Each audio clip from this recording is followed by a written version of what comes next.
everyone, and welcome to The Gong, the podcast hosting conversations about the earliest stages of startup sales and all the fun stories that come from companies with little cash, no precedence, and lots of guts.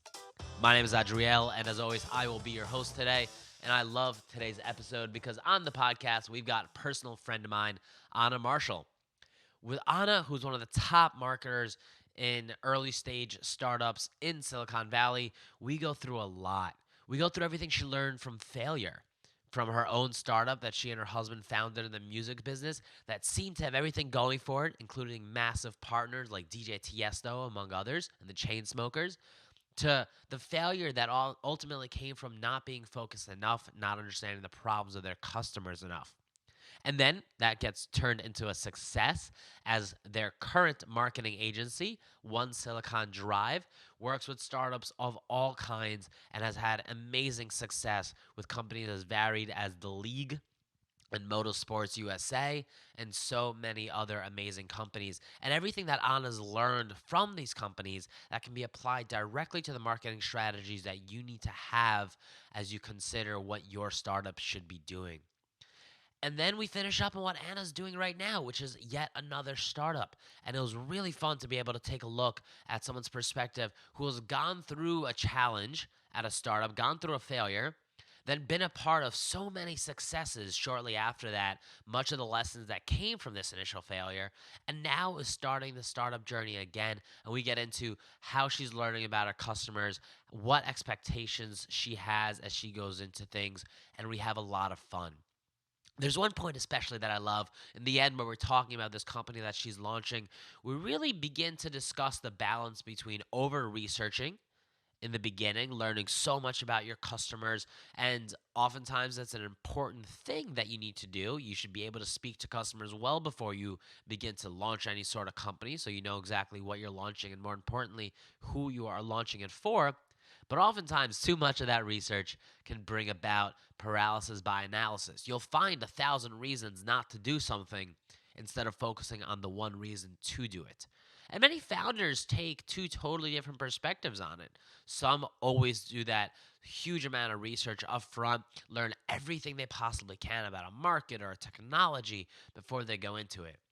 Others, and Anna takes this approach, and this is also the approach you often hear from any startup story that was, oh, I suffered this issue, and I realized there must be a better way. And Anna does this with what she's currently founding. You are able to see exactly what her thought process is to say, hey, I've had this experience. I think there should be a better way of having it. And if I think that, there must be other people, a huge group of other people who believe in that. And as long as her mission is bold, and as long as the vision is broad, or rather clear, then she is able to apply on a really, really focused, narrow base in the very, very beginning, and then begin to chip away at this broader vision. So we had a really fun conversation about how to stay focused, how to do research, the perils of starting a company, and the kinds of marketing she might be going for as time goes on. And Anna is a ton of fun. Her firm, Silicon Drive, is incredible. So I highly recommend you check out some of their work and case studies because there's a lot that we can learn from watching the successes and the failures of others. And so thank you to Anna for opening up. And without further ado, I hope you enjoy my episode with Anna Marshall.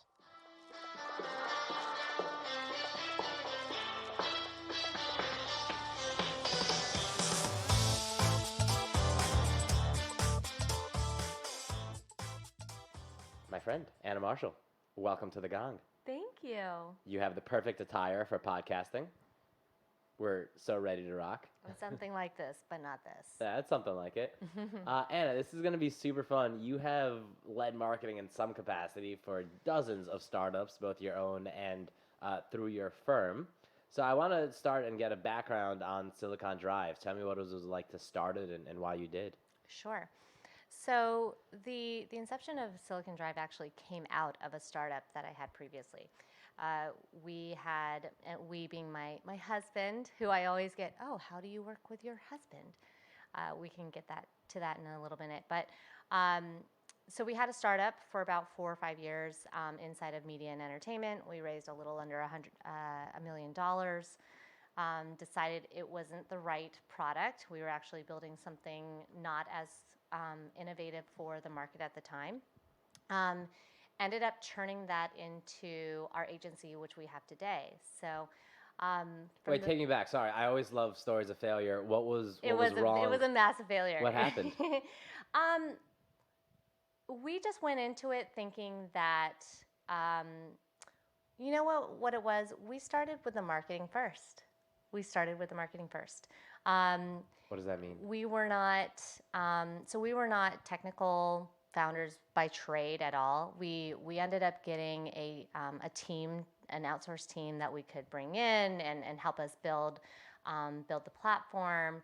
And there was just a tremendous amount of things that we did completely wrong, which at the time it's painful.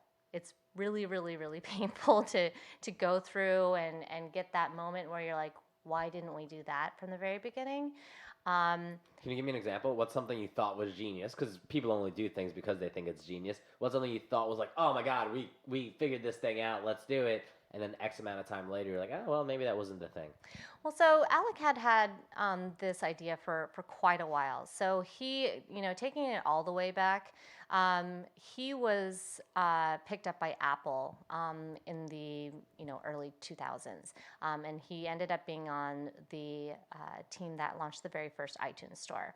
And so he's always been into music, and he's always been into brands and that sort of thing. He wrote for BMW back in the day, and so had this idea that brands really need to have a tighter relationship with musicians, especially on the digital front. So he kind of carried this idea with him, and so when he came to me after he had done like his fourth, fifth, sixth startup as a VP of marketing, he said, look, I really want to come out and build this platform that bridges entertainment and musicians with brand experiences. And so I said, great, let's do that. That sounds fun. And so left my job at Duarte, which is a preeminent agency here in the Bay Area, and ended up, going on this journey with him. And so he was doing a lot of the UX and the UI. He's a very, very talented designer. Definitely didn't go to school for that, but is just innately intelligent, and one of the things that I love about him. I hope he's listening. He's been swooning all day. Yeah, I'm kind of a fangirl. It's really sad. But we went down this journey of building the platform and onboarding a number of musicians and entertainers. We actually started in the dance space for two reasons. Number one was that dance music at the time was getting a tremendous amount of attention and even investment from like True Ventures and Insomniac, and there was a big conglomerate at the time. What time period was this? It's 2013-ish? Yeah. Was it? Right. Yeah. It's 2013. SFX, All right. yeah. So a lot of dance was coming out. Yeah. Everybody was raging, yeah? Yeah. And so we started making our rounds inside the dance industry, and I immediately got approached by Shelley Finkel from SFX. So, what is SFX? So SFX was a company started by, I can't think of his name at the time, but he came from Clear Channel and then spun off, started this company called SFX, where they were huge into figuring out dance music and how they could create platforms and again, bridge technology with dance.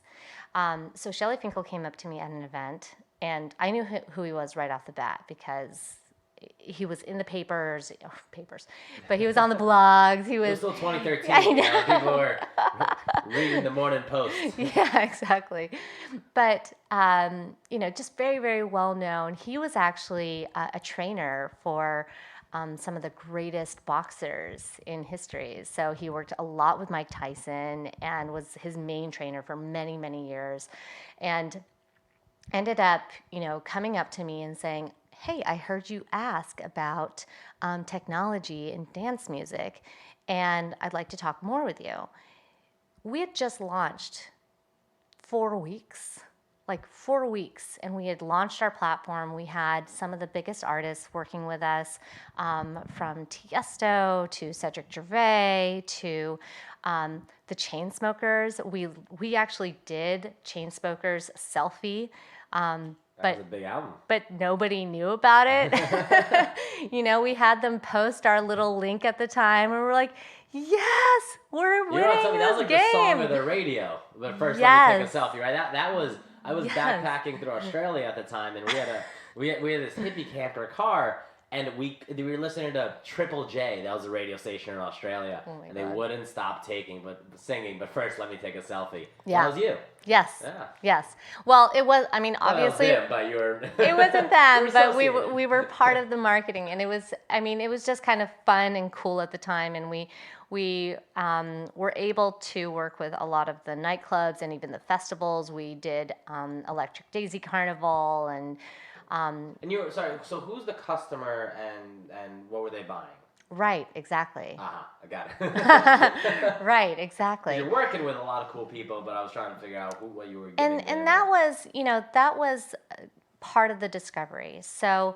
And I think that was one of my biggest learning points is identifying, because when I first heard the idea, I identified that person as me.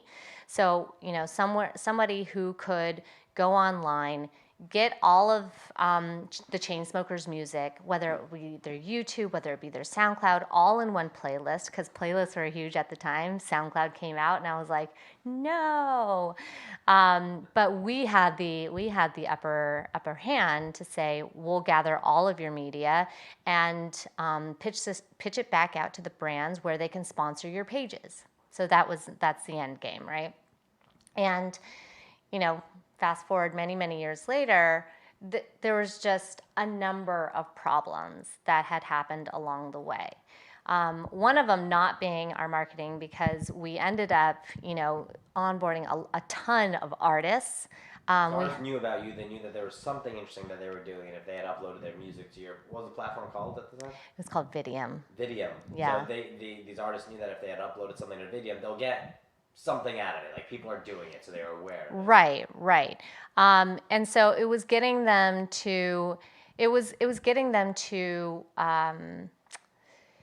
to get their music on there, but then letting their fans know about it. So it went around for about 2.5, 3 years. So we stretched the money pretty well. We were able to get some really great artists on it. The funny thing is, I haven't even talked about this at length in so many years. Oh, this is therapy. Let's get into it. I know. Yeah. I know.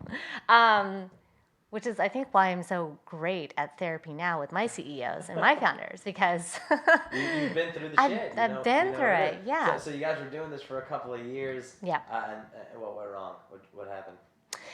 We ended up getting a lot of promises from investors that were like, yes, this is great. And we had 2 that were like, here's the term sheets, and we're sending the checks next week, and the checks never came.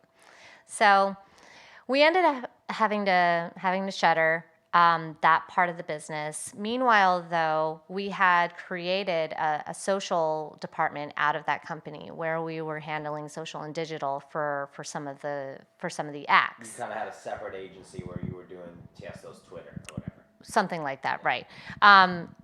We actually were a fake Bob Weir, if you know who Bob Weir is. Bob Weir, Grateful Dead Bob Weir. Yes, Company, yeah. yes, we were fake Bob Weir for a little while. Does Bob Weir need to give permission to be fake Bob Weir, or was that like Dead and Company's marketing? Nope, that was just you guys were being fake Bob Weir. Yeah, that's awesome. It was awesome. Yeah.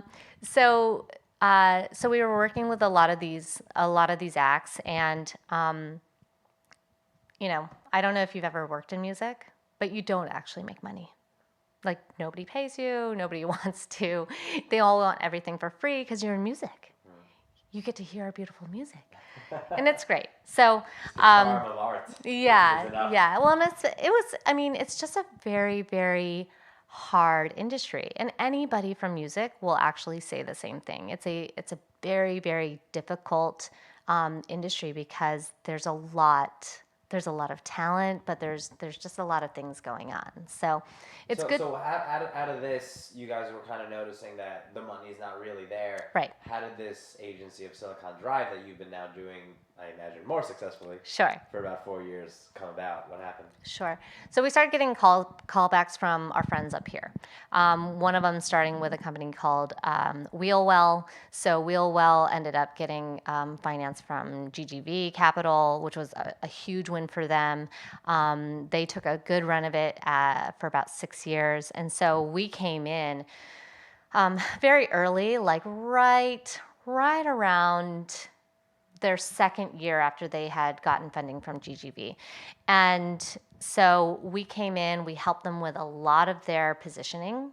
You know, who are they going to be when they get their new round of funding? We were doing a lot of their digital campaigns, so a lot of their customer acquisition, and really testing out like who they were in the market. So that was one of our bigger ones when we came back. And then right after that, we worked with Sudden Coffee, and we worked with a couple of wearable companies, one called Tap, which is doing awesome. And what's special about you? Well, there's a lot of marketing agencies. There's more marketers. What was it about you guys, or the way you approach things, or what you knew, and the way you did it, that made companies like this seek your counsel, give you money, get marketing advice from you? Sure. You know, at first it was because we thought we were so smart. Usually what it is. Usually, you know, we have really great creative, and so one of the things that we do very well is taking a company, whatever stage they're at, and making them look much bigger than what they are. And so that can be anything from their branding to, again, like figuring out what their milestones are in order to reach that next level for them, and do it in such a pace that a lot of our other competition, I don't even call them competition, because there's so much going around. There's so much work out there, and there's so many great companies. But other people that are doing what we're doing can't do it at the pace of a founder. Not only that, but because we had just come off like this painful road, we were able to understand like what they were going through. You can empathize with them when they had an investor thing coming up. They could come to you and say, "Hey, how do I look good in front of my investors?" Or if they had a big deadline to hit, you're like, "Oh shit, I remember deadlines from 2 years ago that we were missing, and here's what we learned, and here's what we can do to make it better for you." Yeah. And I mean, now 4 years later, you know, even today I'm having conversations with CEOs, and one of them was like, and here's my deck for this very, very important event that we have with a lot of very, very important customers. I'm like, look, you are so smart. You are mind-blowingly smart. I'm like, but they're just not going to understand what you're saying. And to be able to be real with somebody about that is very scary for some people, but at the same time, you know, giving them, you know, a light at the end of the tunnel that, yes, what I'm saying is correct and what I'm saying is smart, but if I can't even relate to my customers on a real level, like how are they going to entrust, you know, their money with them? And so it's kind of the same thing, right? Is just building this this level of empathy that that founders are very, very lonely people at the end of the day. You know, it's a lot on their shoulders to make it right and do things right the first time. And there are a lot of people that don't do that, and that's okay, you know, and that's why I can tell my story today without fault of saying like, oh, I could have done this. No, there's no way I would have been here by now if I didn't go through all of those things. Yeah. Well, tell me about presentations. So I want to go back to that. What do you think are some of founders come in all shapes and sizes. Many of them are engineers, and so therefore communication skills might not be their forte. But even if not, even if they're great salespeople or great finance people or great whatever else they are, communication and presentations are a totally different skill set. What are some of the things you think startup founders get wrong most often when they're giving some sort of presentation? Let's put it in the context of a sale. Maybe you're at a conference, maybe it's a one-on-one sale. What are some of the things that the founders you work with you see get wrong more often than not, until you come in and help them get it right? Sure, sure. So a lot of it has to do with, again, it goes back to how they came up with the idea in the first place. But for where companies are to actually, raise that $1 million. So right, we work between the C to Series C, the C range. So You have the line from seed to shining Series C. yeah, Beautiful. If that's not a tagline to convince me to buy, I don't know what is. thank you. So they've gotten far enough where now they have to actually prove their worth, whether it's to customers, whether it's to investors, whether it's to the general market.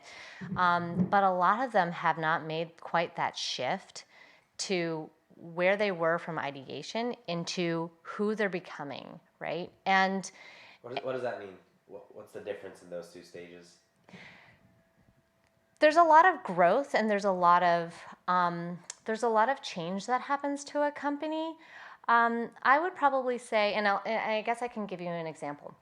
So, for a couple of our companies, a lot of it came out of theory, right? Or just very technical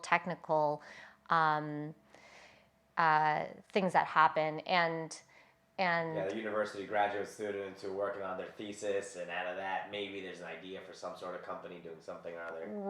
right, exactly. And so, they're still kind of stuck on this because they're so smart.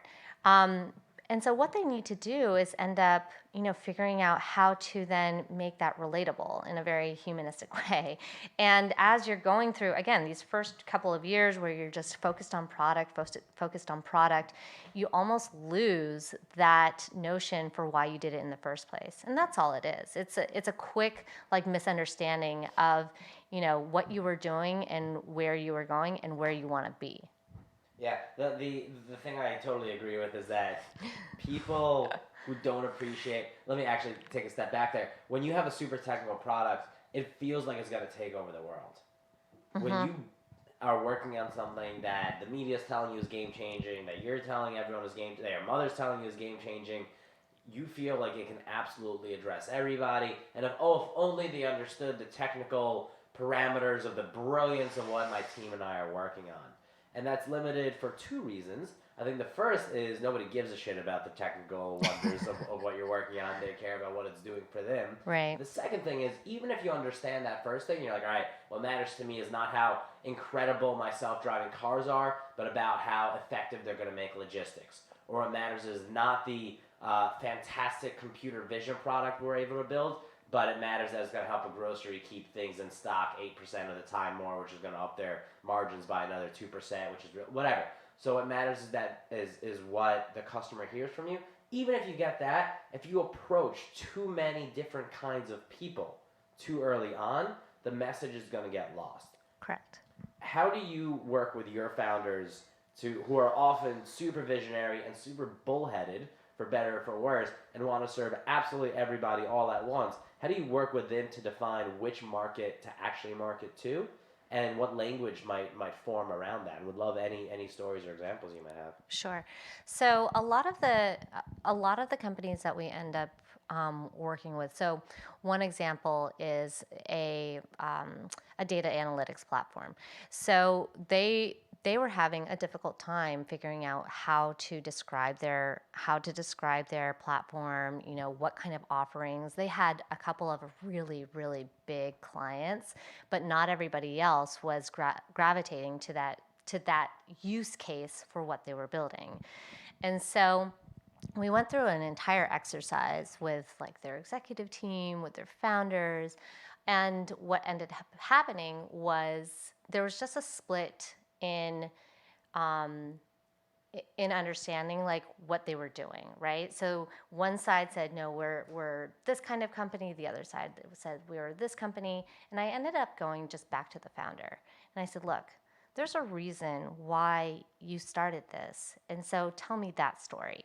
And just pulling it back out of them again and doing exactly what you're great at, right? Which is digging a little bit deeper and finding out those questions that really create passion and drive for what they do every single day, because you would not be a founder if you couldn't do it every day. It's impossible. Those are the people who end up losing. And so being able to say that and then say it back to them in simple terms. And they're generally like, yes, that's exactly what we do. And what happens after that is they want to expand. I said, okay, all right, let's stop there. I love the moment of expansion. Finally, somebody who understands my brilliance. Now explain it to everybody all the time. Let's launch every possible social media account and let's spread it to the world. Right. So, that's typically how we end up coming back to it, because there is, again, they're still very young companies, and they're still trying to figure it out. But somebody had a vision in there. Somebody had an idea of what this could do to change the world, and that's what we want to bring back out. The other thing that we do with audiences, and because we are able to touch so many different industries, I was just going through some of our portfolio companies yesterday. Because you guys have a data analytics company, you have healthcare, you have coffee, you have music, you have everything across the board. You have cars. Right. So, and everything is different. And so again, it definitely goes back to what the founders are saying, what the executives are saying. But moreover, we go out and test those messages. And so it doesn't matter if it's B2B, if it's consumer. I'm like, we need to test at like 5 or 6 of these different messages. Then we figure out, who those 5 different audiences are, and we start playing around. And we do exactly what the engineers do. And that's why, when people are like, okay, so can I get 1 million users tomorrow? I'm like, no. Oh, you're so boring. Not going to deliver us 1 million new users tomorrow. I could probably count on my hand how many times that has actually happened. And isn't that often the standard that marketers are held to by a CEO who doesn't know marketing? They say, if you don't get me 1 million users by next week, you clearly don't know shit about marketing and you failed, which is an unfair standard. But do you find, what kind of standards do you think CEOs who are not marketers themselves should hold marketers to? How do you set the metrics for a good marketer to work? I work backwards from what they need to hit. So if you are looking to reach, 100,000 users in 3 months, what I'll say is, okay, so there are a lot of variables in there, and there's money, there's time, there's that breakout idea, because breakout ideas are always awesome. And we've seen a lot of those, and those are really cool, but they are like literally one-hit wonders, and you need to figure out how to change those. For example, what do you mean? What's a breakout idea? I think I just heard it on one of your other podcasts. Every guest on the Gong podcast is overflowing with breakout ideas. I know. It's kind of the same ones over and over, I feel, right now. You have, Plaid, who did their thing on Reddit. You have Airbnb. What's that story? I don't know the Plaid Reddit story. So Plaid ended up, I believe, putting a lot of their questions and however they were doing business on Reddit, and they started a swell of comments and stuff like that. Oh, all right, gotcha. Clearly, I need to be more educated before I just spit out stories. They did something on Reddit. So when you say breakout idea, it's a clever marketing hack. Right. Like Airbnb did the Obama O's and the John McCain crunch. Right. In order to generate some sort of buzz about what they are. So that's sure. what you mean. So money is yeah. how much money you're going to put into a marketing campaign. Time, how much time are you going to give it? Do you expect 4 months of results in a week? Right. And then breakout idea is like, what awesome, remarkable hack are you going to have to be able to propagate your idea to the world? Right. And I've generally moved away from those breakout ideas until I can see that the company is actually ready for it. Because breakout idea, Twitter and South by Southwest. Boom. Wasn't that their thing? Yes. They launched it at South by Southwest. Everybody could text ideas or comment on all the talks, and it was a big, totally big hit all of a sudden there in the right community, things like that. Yeah, and funny enough, I think that used to be a thing. Maybe that's why launching at South by. Well, launching at South by and these little breakout ideas. I mean, that used to be the thing. I haven't seen a lot of that lately, so maybe that's why we don't have a very recent example. Yeah. Maybe that's gonna be my guess. Anyways, what Where were we? Where were we? I don't remember where we were, but let's keep going. Let's keep going to where we need to be. Tell me about sales, and particularly how you like to work with the salespeople at your portfolio companies. Because if you're working with a founder, maybe their goals are investment, maybe their goals are sales, maybe their goals are hiring great people, maybe their goals is general education. How are the messages that you try to send different based on the party to which you're sending them? So it's always my goal to get everybody in the same room at the same time. I'm pretty good at doing that because there is no sense in me starting anything if I don't get buy-in from sales. It just doesn't make sense. This is, again, we're talking about a starting team. And so there's a reason why you hired that person. It was to have ideas. It was to debate what you think is to be true. And it's also to be able to say, okay, so what are the things that we can do? So, and then it goes back to the testing drawing board. And so all of it is always this evolution of growth and deliverables and effort that allows companies to help to actually accelerate what they were doing. So you need to where we everybody end up taking in a room together to be able to do your best work. I mean, pretty much, and it's not always, and that's actually where my failures do come in with companies, is that if everybody's not on the same page, and that's okay too. We certainly look at those times as opportunities for us to, bring people together, and how you do that. Sometimes you need an outside force to be able to. Yeah. Reconcile the silos of a politics infused startup. Right. And in all honesty, the reason why it happens is because of egos. That's the only reason. I mean, if you really were interested in the growth of your company, then you need to understand there are a lot of smart people in the room. Again, that's why you hired them. So anyways, to go back, being able to have close relationships with sales, being able to understand the CEO's vision, because at the end of the day, they are the one, and that, you got to stay in your lane. Is there a time where you disagree with the CEO's vision? Yeah, I told him today. Yeah? What's that conversation like? Because if you're saying your whole goal is to figure out what the CEO's vision is and help them execute on it, if you disagree with the direction in which they're taking things, how do you present that? I take it back to their audience, and I take it back to their customer and say, what would they feel? So for example, like today was, he wanted to really talk and pitch his company in more theoretical. When I say theoretical, it's more like theory-based. So he's super smart PhD, and like a lot of how he's been able to build the company is from his more, from his deeper background in education.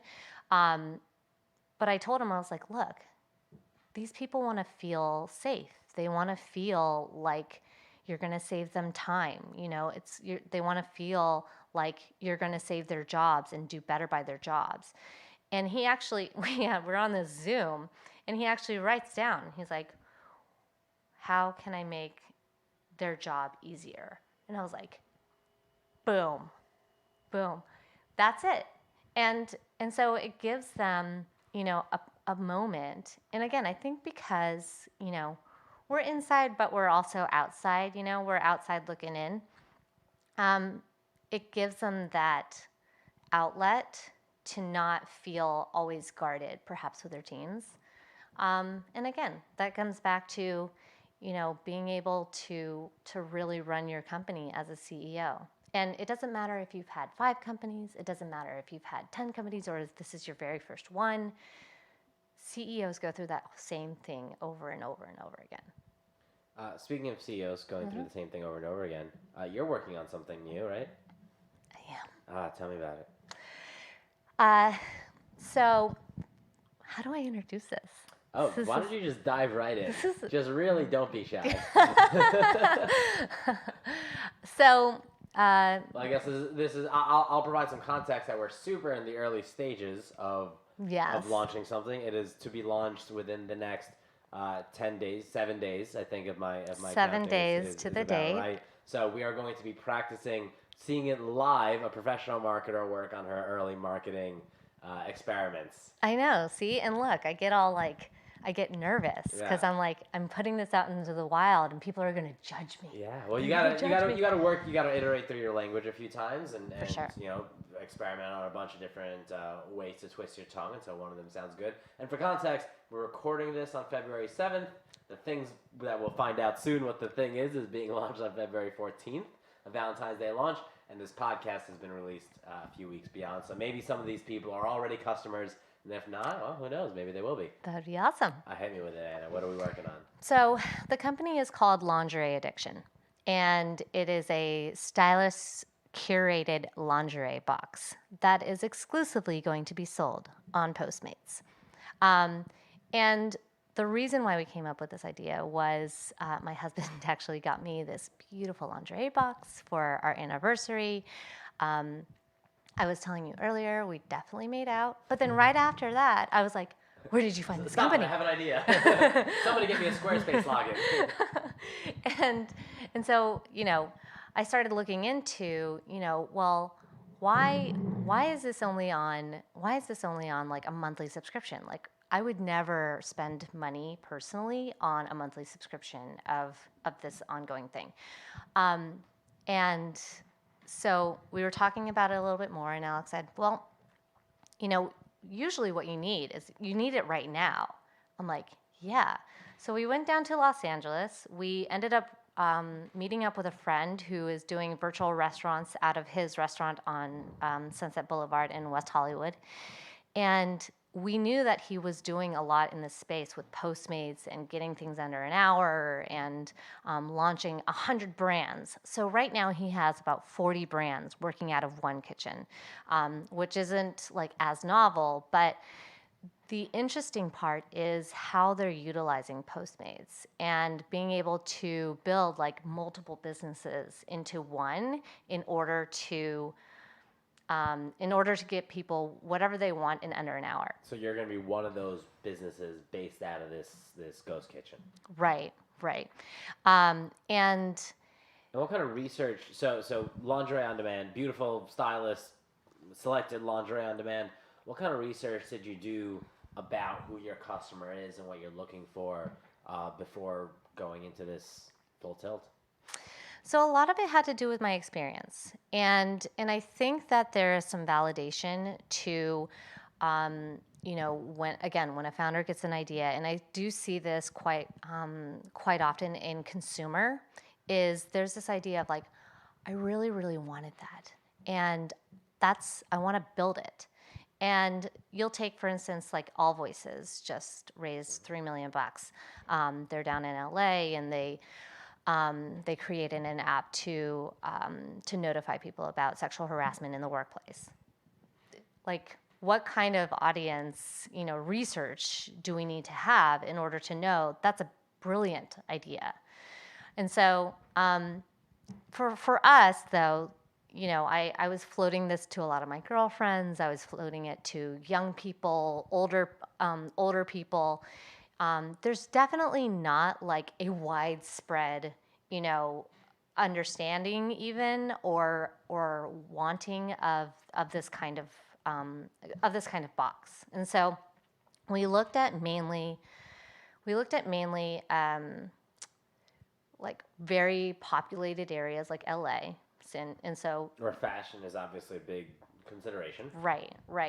I did start seeing quite a few companies in the fast fashion business getting money and getting fundraising and that sort of thing. So that was also validating. But mainly it just came from, my experience and just how I felt and how I wanted more women to feel that way. And so that was really the driving passion for how we created this. Now, getting it under an hour and, applying some, again, like I said, it's stylist curated. So it's a questionnaire, a quick one of like, what kind of box do you want? Do you want cute? Do you want sexy or do you want kinky? And so by starting at the experience of like what you want to feel, that I think sets the tone for everything. Then you get into size, then you get into body shape, which is also very, very important when you're talking about how it fits on a woman and like, you know, how it fits on top, how it fits on the bottom, because every woman is different.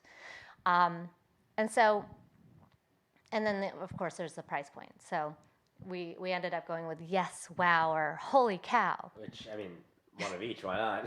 Yeah. If I've got the option. Well, if you were advising yourself, so Silicon Drive, for context, comes in as sort of your external CMO level marketer and gives advice to the company or marketing experimentation for the company until they hire their full-time marketer, and maybe even beyond that. If you had a Silicon Drive come in here with lingerie addiction and said, here's what we're going to do, what are some of those experiments, those marketing experiments that you want to be running in your first, say, 100 days to get your first 100 customers? Right. So I'm a huge proponent of using your network, especially if you believe in what you're doing. So one of the things, especially for consumer, and like I said, I've already done like some soft tests on how this would play with a certain demographic. So I would probably target that specific list. That right there is, I don't know, 100 women at least, right? Maybe and more. So you're going to target them and ask what? Because that's always the most important part of.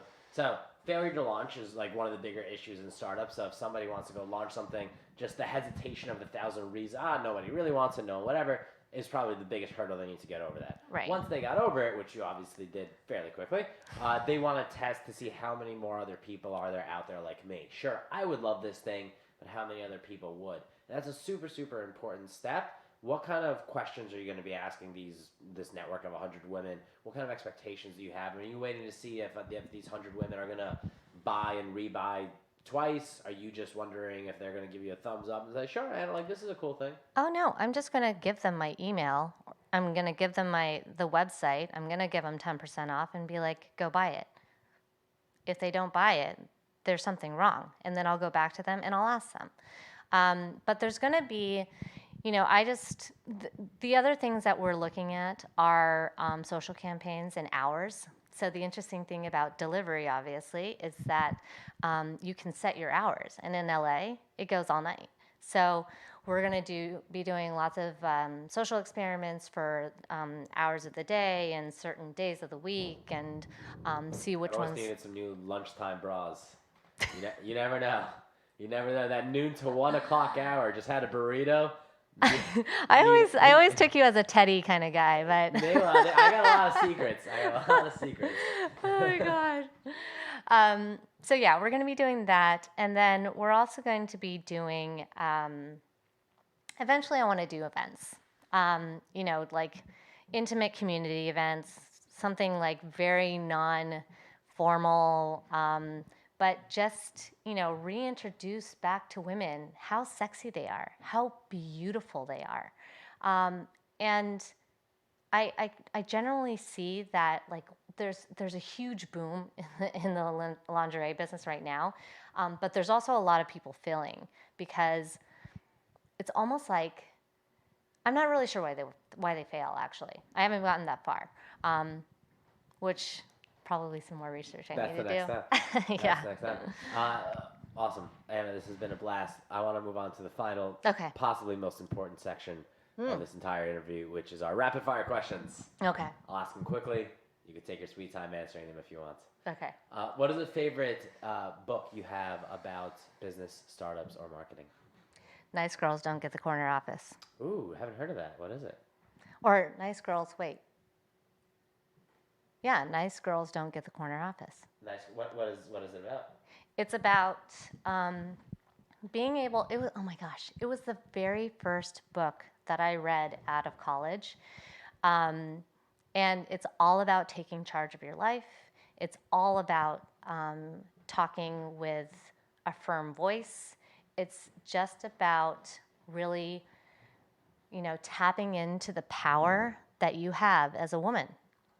And if you sit there and you're nice and you just like, and and you set back, you're never going to get that corner office. Now, I don't generally believe that now, but I think that, and I mean just the proverbial corner office, right? But I definitely feel that those same principles apply where, you just have to have that greater voice and, kind of the same things that women have been talking about and killing it, by the way, these last 18 months. I think that there has been a huge shift. And that's what I want to see out of the startup community. Like San Francisco needs to come together a lot better. It's not just the women. Like women are actually doing it like everywhere. But now we need to take it back and say, okay, what is going to make San Francisco great again? What is going to make Silicon Valley great again? And then be able to take that to other pockets and spread that community. I mean, we really need to start supporting one another. It's not just the women. It's like kind of everybody. So yeah, lack of diversity is probably one of the biggest financial taxes that we have in a society. If we don't take it purely from that perspective, like lack of new ideas, lack of upward mobility, lack of women in the workforce, lack of all that stuff. At the same time, that same cause is bringing up another effect, which is because there are so few women in positions of power, all of them are held to such a high bar that A, they are either absolutely demonized if they do fail, or B, their failures are kind of just looked over and glanced over because, oh no, we can't possibly say anything bad about one of the few women we have in power. So bringing more women into the conversation, bringing more women into positions of power is so important, both from financial perspective, diversity perspective, empowerment perspective, all that stuff you want to take on, but also the fact that if there are more women working with men, working with old white men, working with young black men, working with old middle-aged whatever women, if all of these people are working together, then each particular unit is more allowed to make mistakes. We are allowed to be more open about women who are not doing a good job or who are doing an exceptional job and not getting recognized or whatever, which is causing many problems downstream as well. Yikes. We'll fix it. This is it. This is where we start. Tell me about a company you would love to run marketing for. A company that I would love running marketing in its early for. stages. It could be a giant company now, but you would love to be there in years 1 through 4. It could be a giant company? It could be a giant company now, and you would have just loved to be running marketing in its first few years. Okay, can we come back to that one? We can come back to that one. Yeah, we could do anything. It's our show. We could do whatever we want. What is a campaign you are particularly proud of? Gosh. We can't come back to this one. I'm running Yeah. out of questions. Yeah, I would say everything that we did for a company called Moto America. So Moto America is the professional road racing series hosted here in the U.S. It's similar to oh my gosh, I just lost it. Formula One? Kind of like Formula NASCAR? One. It's like, I don't know. yeah, it's kind of like the Formula One of motorcycle racing. Okay. I'm totally blank. They're going to kill me. There's World Superbike. Anyway, so we were challenged with turning around sales and turning this entire company into a media conglomerate. And we ended up, and oh, by the way, I don't know if you remember, but motorcycle racing used to be huge in the 90s. I mean, they would have hundreds of thousands of people go to these things. And it still happens over Europe. With the company, I can't even remember their name still. I'm such an idiot. Can this be edited? No, it's all live. It's all live. The people know you for who you are. It's right. This is the true side of Anna Marshall. She likes lingerie. She likes motorcycle sports, and sometimes she's forgetful. This is it. Oh my God, that's hysterical. So what kind of stuff did you put together for them? So we ended up doing. We ended up putting together a whole new brand style for them, which made them look sleek and more up to date and all of these things.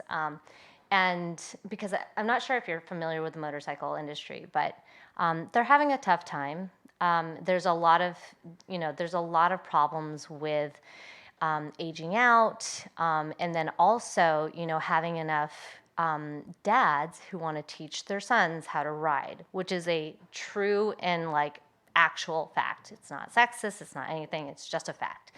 And so they needed to start playing to younger audiences, cross audiences, like other extreme sports and, younger bands and new celebrities.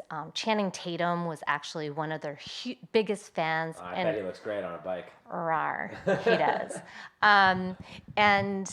And so, bringing those people out of the woodwork to really create that excitement that motorcycle racing offers people. It's super, super fun. And crazy. These guys go at 160 miles an hour. And they go like 1 degree to the ground. They are Yeah. They are like, their helmets are scraping the ground. They're going so low on these turns. Yeah, exactly. And so we ended up with the ideas of changing their events. And so they've never had like too much of music festival. And so we introduced a music festival component to each of their events. We introduced more carnivals and games to a couple of their different races. But the main part was really tapping into new influencers and doing just a ton of new digital work and partnering with great people like Tony Hawk Foundation, where we had Tony Hawk come out and do like a full skate ramp, which was super rad. Going up on that thing is like super scary. Was he like 50 years old doing triple backflips? Totally. He still does that. Totally. Yeah, mania. I have some really, really great video. And he got to go on one of the bikes. He came off that thing. He's like, I've never experienced something like that in my life. Tony Hawk. Well, because he rides little puny skateboards, Well, this is a Ducati going 120 miles an hour. There's a kick push skateboard. I get it. 160. Excuse me, it's cooler.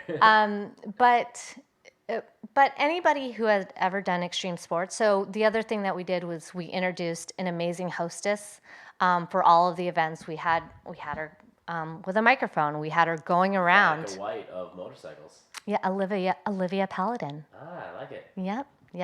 But I found her. She's a skydiver, and her hashtag is Adrenaline Barbie. I'm like, you're perfect. Badass. You guys can look her up. It's Olivia Paladin. That was my AOL screen name in middle school. It I don't even know. Don't find it. Don't make anything of it, please. Move on. Oh my God.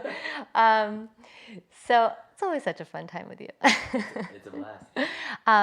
So we brought her in. So we kind of like put a whole new lipstick on this bad boy, and there were 10 races in the year, and they were almost all back to back. So like every other week, I was in Alabama. I was on the border of Virginia and North Carolina.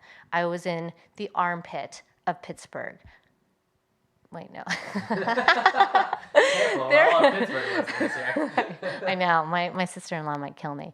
But there are a lot of like really obscure places that we would go to have these races, because that's where the tracks were. That's where the tracks are. And so, by the time we got to Michigan, which is the big race at Road Atlanta, even though it's in Michigan, it was huge. People are like, oh my God, what you guys have been doing for this sport is incredible. This is so much fun. And we really started to see like the change in their demographic, the riders that got involved. There are a lot of like older guys that came back because, they just started to see the potential, and it was a lot of fun. So by the end of the year, we ended up growing ticket sales by 14%, which for them is a tremendous feat, all without going over budget, which is also a big deal, because we looked at them like an early stage company, looked at them as a growth company, but didn't have a ton to work with. And so It was huge. I love it. Yeah. Anna, this has been so much fun. Tell me, where can people find out more about you, about Silicon Drive, and everything you guys are doing? Sure. I'm at LinkedIn on Anna A. Marshall. You can go to onesiliconDrive.com. You can. One, the number one, not spelled out. Yes. I got you. Yeah. Very cool. And Lingerie Addiction, when it's out? February 14th. Ah, what a thrill. Yes. Can't wait. Anna, this has been a blast. Thank you.